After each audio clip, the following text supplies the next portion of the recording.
Ethan Cole had exactly 11 minutes to fix the janitorial supply closet on the 40th floor before his daughter's school called again about pickup time. Being the building's night maintenance supervisor at Kessler Tower meant juggling 1,000 small emergencies, and tonight's emergency was a jammed door that refused to lock. He was a single father raising his 6-year-old daughter, Lily, alone since his wife passed away 3 years ago. Every night he worked late, and every morning he was the one braiding Lily's hair before school. Money was tight, sleep was tighter, and Ethan had long since stopped expecting his life to surprise him. That night it did. He knocked twice on the door of the executive private office, standard protocol before entering after hours, heard nothing, and assumed the room was empty like it always was at this hour. He pushed the door open to check the malfunctioning light fixture. He was wrong. Standing near the private changing area, half turned toward the window with city lights scattered behind her like fallen stars, was Vivian Marsh, the CEO of Kessler Industries. She was in the middle of changing out of her formal blazer, caught in a moment she never intended anyone to witness. Ethan froze. His face went hot with embarrassment, and he immediately spun around, eyes shut, muttering apologies as he backed out of the room. "I'm so sorry. I didn't know. The door was supposed to be locked. I'll go." "Wait." Her voice was calm, but firm enough to stop him mid-step. He kept his back to her, staring at the hallway wall as though it held the answers to how badly he just ruined his job. "It's all right," Vivian said, her tone surprisingly gentle. "You knocked. I should have locked it properly. This isn't your fault." Ethan swallowed hard. "Ma'am, I'll write an incident report if you need me to. I understand if you want to file a complaint or—" "I don't want a complaint," she said. "I want you to look at me when I'm talking to you. It's rude otherwise, don't you think?" Slowly, cautiously, Ethan turned. Vivian had already slipped on a cardigan, composed and unfazed, studying him with an expression he couldn't quite read, not anger, not embarrassment, something closer to curiosity. "You're the new maintenance supervisor," she said. "Ethan, right? I've seen your name on the building reports." "Yes, ma'am." "You work late a lot." "I have a daughter. I take the night shift so I can be with her during the day." Something shifted in Vivian's eyes at that, a flicker of interest, maybe recognition of a life very different from her own glass tower existence. "A single father," she said quietly. "That's not easy." "We manage," Ethan said, still visibly uncomfortable. "I really am sorry about walking in like that." "Ethan."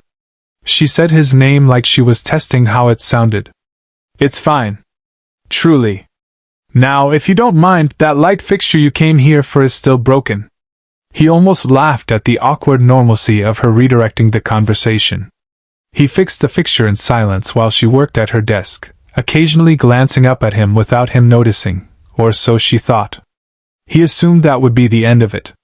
A strange, mortifying moment neither of them would mention again. He was wrong about that too. 2 days later, Ethan received a message from HR.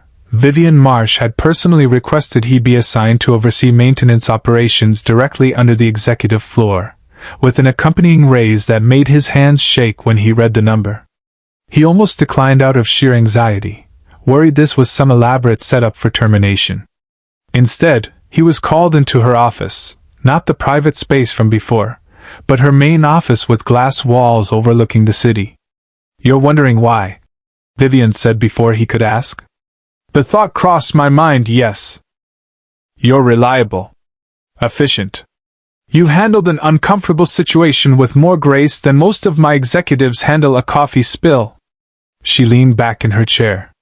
"And frankly, I don't meet many people who don't want something from me the moment they learn who I am." "I didn't know who you were when I walked in," Ethan admitted. "I just saw a locked door that wasn't locked."